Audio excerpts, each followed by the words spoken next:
Today we get to somewhat complete my Hot Toys Rebels Star Wars shelf. I already have Ahsoka in her white look, Sabine, Chopper, Grand Admiral Thrawn, and the Grand Inquisitor. Then today we're going to be looking at Hera. However, Hot Toys really needs to give us an Ezra from Ahsoka so I can add him to this live action Rebels shelf I've been making. And now Zeb is actually going to be in The Mandalorian and Grogu, so I am really hoping they give us him. But my Grell for the Rebels collection would definitely be my favorite Rebels character, Kanan, so I kind of hope that somehow, some way we see him in live action, so Hot Toys has a reason to give us a figure. Then Hono Studio did make some animated style Rebels Stormtroopers and Vaders, so I'm definitely going to be getting that Vader because he looks incredible, but he's not going to match too well with the live action look I've been going for. But at least for now, I'll have every main live action Rebels character once we get Hera into the collection, so let's just take a look at her. As you all know, all good unboxings start with the box, and this is the basic black Star Wars box. There's a nice image of Hera on the front wielding her blaster, then the wraparound banner is done in the Ahsoka show blue stating that this is TMS113. On the right side is Hera holding some sort of contraption we'll take a look at once we get this opened up, and on the left side of the banner is another image of Hera just standing there menacingly. Once we take the top off, we are greeted by the slip art cover. This is the same pose of her on the wraparound banner holding that contraption, but Chopper is down here at her side now, and I cannot wait to pose her up with Chopper since, of course, Chopper's her droid. With that slip cover out of the way though, we can finally get a glimpse of Hera in her plastic tray. But of course, let's get that tray out here now and open it up. Once the lid's gone, we can get to Hera, and this figure is very eye-catching. Her green skin coloring contrasts nicely with the orange pants, and there's just something awesome about her aviator look that I love. And now that we've taken all her plastic off, we can look at her in greater detail. The likeness is pretty spot on to me with those bright green kind of emerald colored eyes, but the face to me at least seems to be lacking some skin texture when I was kind of looking at some images online that it seems like she actually had, and the neck seems to be a little bit shorter. The sculpted plastic aviator style head covering with the goggles looks pretty amazing. It's just sculpted into the head sculpt, and those goggles are very dirty looking. The Lakus look pretty awesome and have that white circular detail on them, and these are a little bit posable if you want to get them out of the way when moving her head or just kind of like move them out to the side. The bomber jacket is pretty great looking as well, although I do worry that it's pleather because Hot Toys, they love putting pleather on Star Wars figures. The square, almost domino type looking chest piece is permanently attached. Then she has some patches on each arm showing the Rebellion logo and another red circle with some yellow outline. I don't remember what that symbol is exactly, so let me know if you know. But my favorite symbol is on the back of her jacket, which of course is that Ghost Crew symbol, and it looks awesome. The sort of, I guess like fleece section near the neck feels pretty nice and soft, and they actually put a wire near the bottom of her jacket, which is a pretty nice addition to help shape it to the figure. The jacket is removable if you want to go for the jacketless look. To do that, we just want to remove her hands and position her arms backwards and together, and one thing I figured out a little too late was that you actually need to take her head off, and then you can actually take the jacket off because the Laku's kind of pin it down a little bit. Once the jacket's off, these are technically accessories, but you should definitely slide the little forearm glove pieces on her forearms, so the green for her arms and the wrist pegs are kind of covered. And to be honest, I'm not really the biggest fan of her non-jacket wearing look. The brown shirt looks fine, and I'm glad Hot Toys planned for this look with the glove pieces, but this look does allow us to see the figure proportions a little bit better, which do look really good, but I definitely prefer having the jacket on her. The belt's also a bit oversized, so it's pretty loose on the figure, which I guess is by design because of the way the base actually works. The picture has her belt at a slight angle, but it's kind of hard to do, to be honest. The belt's just Velcro together in the back with that chrome belt buckle on the front and some chrome canisters on the sides. Unfortunately, her belt and holsters do seem to be pleather.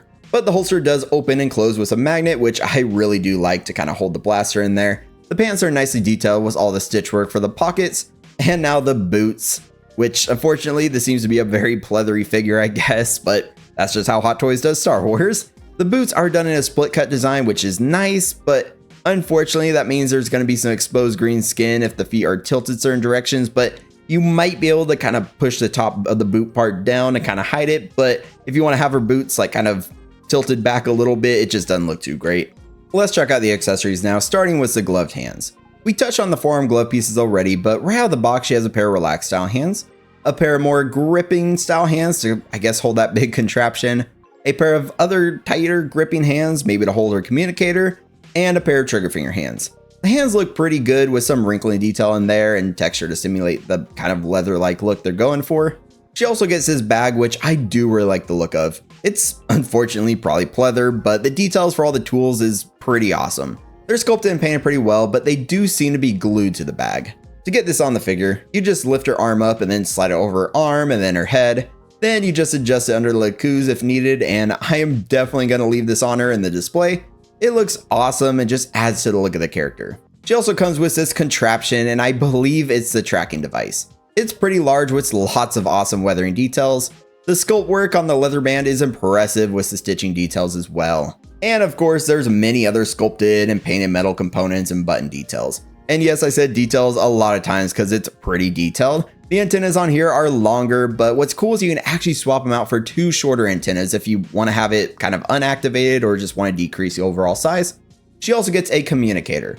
It looks different than the ones that we've gotten with other figures and different than the one in the product photos, but I do like this design. It's mostly white with kind of some silver on top. Then she gets her blaster, and her blaster looks amazing.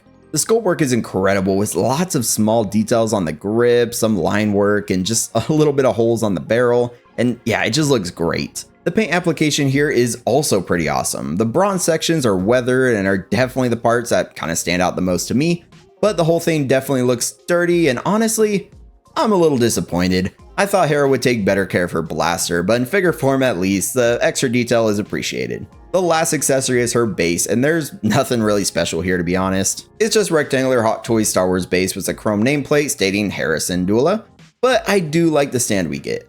It's unique. It's actually two prongs that slide up her belt and then under her jacket to keep her upright. And to be honest, I see why the belt is looser now, and I kind of like this type of stand. It's not as intrusive as a waist clamp, and it's way less visible than a crotch grabber, so Hot Toys definitely do more of this, please. And now for the articulation, and she has a pretty good range of motion. Her head is a little restricted by the LeCouz in the back, but they're slightly posable like I mentioned, which is pretty good. But her outfit is basically all fabric, especially when the jacket's not installed, so the joints are pretty unrestricted for the most part. Sure, she has some restrictions, like her arms can't go 360 degrees around, and her legs are a little restricted because the pants are pretty tight, so don't try to make her do the splits. And another big downside to me is her ankle joints because they're decently visible when tilting her feet, but of course you just pull the shin guard down a little bit and kind of hide that. But overall, I'm pretty happy with her articulation considering you're not really going to have her jumping around or doing anything kind of Jedi crazy, but then again, it's always nice when our figures have lots of movement.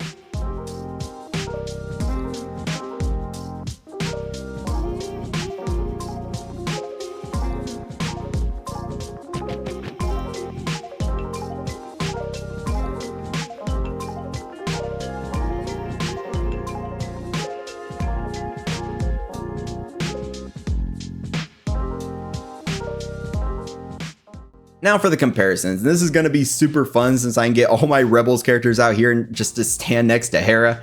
And just a quick note, her hands are pretty pliable, so getting the blaster in the hands for the pose we're doing for the comparison section is pretty easy. But here are all my Rebels Heroes characters for now, and unfortunately, this is all that Hot Toys has made. Ezra and Zeb are both alive in the Star Wars universe at the moment at least, unless we're talking about the sequels, but we don't talk about those, so it would be awesome if Hot Toys gave us figures of them.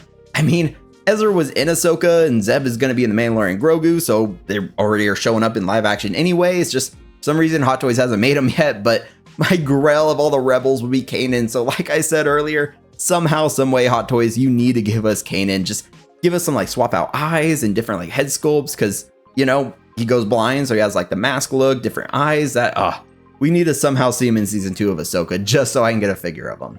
But here's Hera with Sabine, and they look pretty good next to each other. Sabine's always been very colorful, and she just belongs with Hera. They have such an awesome dynamic in the animated show, and I cannot wait to see their future interactions in live action. Also, I kind of really like this walking pose for Hera, so I might keep that type of look for her in the display, but definitely keep an eye out for that display short. Of course, Hera has to be posed next to Chopper. Chopper's her droid after all, and sorry R2-D2, but Chopper is now my favorite animated and live action droid. He was just hilarious in the animated show and also live action because he's super expressive with his arms. Plus my favorite color is orange, so he gets bonus points for me. There's also a lot of articulation to add to his expression, so I just love him in figure form. But I guess there's technically another Rebels character I don't have yet, which is kind of an exclusive figure as well, which is just Chopper in his Imperial disguise. And yes, I am going to be getting that one just to look at if I don't end up keeping it, unless I fall in love with it, of course, because it's not Chopper's iconic look. But yeah, that's the last one I can think of that was technically, well, it's not really live action because it wasn't really in the show yet, but it was in the animated show. So we'll see. It's basically just a repaint of Chopper. Now here's Ahsoka, and she's awesome, but not as critical a Rebels character for me. She's a phenomenal figure though, and looks great next to Hera since their colors contrast quite a bit. But I had to have her since her show is the reason that we actually got the Ghost Crew in figure form now. So yeah, I'm looking forward to Ahsoka Season 2. And now briefly, here is Hera next to the Grand Inquisitor and Grand Admiral Thrawn. Thrawn is such an interesting villain to watch on screen, and I am so glad he's the main villain of the Ahsoka show, at least for now. And the Grand Inquisitor is another awesome figure. Technically, this is him from Kenobi, but I just took the cape off to make it more Rebels accurate, and yeah, I love this figure. Plus, he was voiced by Jason Isaacs in the animated show, so if any of you are Harry Potter fans, you know that's also pretty awesome. But then again, the Grand Inquisitor was only in Season 1 of Rebels, so he's not crucial. But then again, I saw a live-action Rebels character, and I went for it. So this is a little bittersweet. I am excited to have completed my Rebels collection with all the currently available Rebels-specific Hot Toys figures, but at the same time, I really hope my collection grows in the future. I'm not sure why Hot Toys didn't make an Ezra, but part of me hopes it's kind of because he's going to be getting a cooler look in the second season, so Hot Toys will, and better, tackle him then. And Zeb needs to be made, but I kind of worry that Hot Toys won't want to invest in making that figure, because if he's fully like sculpted plastic, it might not look right. But if they do use a wool hair like a Chewbacca figure, then the price might increase quite a bit. So maybe Hot Toys just worry they're not going to sell a ton of them if he's too expensive. But hey, I'll say it right now. If Hot Toys makes Zeb, he'll be a dopo for me, or, day one pre-order. So Hot Toys, you really should do it so I can have a Zeb in on my Rebel shelf. But then there's Kanan. He's in such a rough spot because unless we see him in a vision or a flashback in live action, Hot Toys might never make him. And especially with like Doomsday and all this stuff coming up that they're going to be making lots of figures for.